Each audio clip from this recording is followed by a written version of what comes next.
Hey, welcome back to that God Power channel. This is the channel where we're going to unlock the God Power laying dormant on the inside of you. But first today, we're going to continue breaking down the book of Genesis. And this time we're in chapter 23.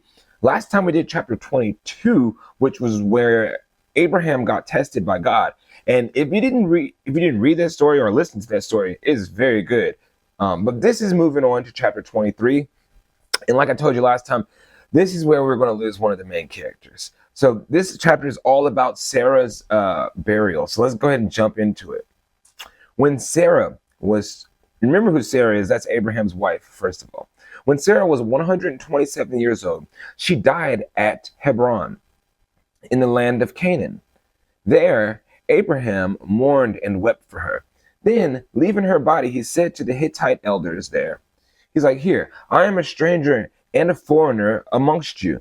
Please sell me a piece of land so I can give my wife a proper burial. The Hittites responded to Abraham, listen, my lord, you are an honored prince among us. Choose the finest of our tombs and bury her there. No one here will refuse to help you in this way.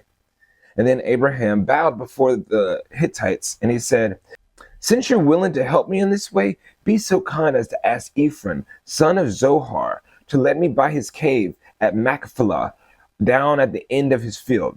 I'll pay full price in the presence of the witnesses so that I'll have a permanent burial place for my family. Okay, so in this place where Hebron, where Sarah died, Abraham is mourning and he goes and asks the elders like, yo, let me get a plot of land, yo, I'll pay whatever. And the elders like, no, dude, you are Abraham, brother. You could take the finest tomb and nobody's going to say anything to you because that's how much we respect you. But he was like, all right, bet. Well, let me get this Ephron's cave because that looked like a spot that I want to bury my peoples at. And then Ephron was sitting there among the elders and he answered Abraham. And as the others listened, he was speaking publicly before the Hittite elders of the town. He was like, no, my lord, please listen to me. I'll give you the field and the cave here in the presence of my people. I give it to you.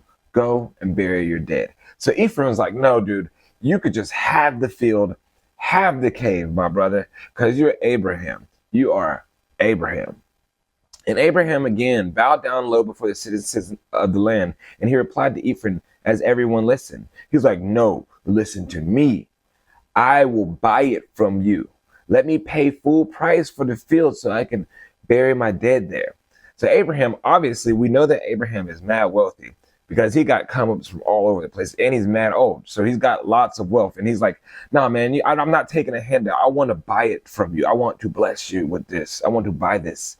And Ephraim answered Abraham, my lord, please listen to me. The land is only worth 400 pieces of silver, but what is that between friends? Go ahead and bury your dead. 400 pieces of silver is nothing to Abraham. And nothing to Ephraim as well, because that's why Ephraim's like, man, what is that between friends? Like, you don't even got to pay me for this, bro. You got this. But Abraham agreed to Ephraim's price and paid the amount that he had suggested, which was the 400 pieces of silver, weighed according to the market standard. The market standard?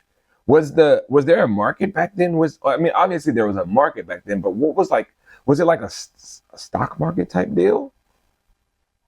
Were they more advanced than we think? The Hittite elders witnessed the transaction. So Abraham bought the plot of land, and that was belonging to Ephraim at Machpelah near Marm. And remember, that's where he was at anyways. He was by Marm, the Oak Grove, a while back anyways. And this included the field itself, the cave that it was in, and all the surrounding trees. So bro just got a big old area to bury his dead. And it was transferred to Abraham as a permanent possession in the presence of the Hittite elders at the city gate. Then Abraham buried his wife Sarah there in Canaan, in the cave of Machpelah near Marm, or Mamre, also called Hebron.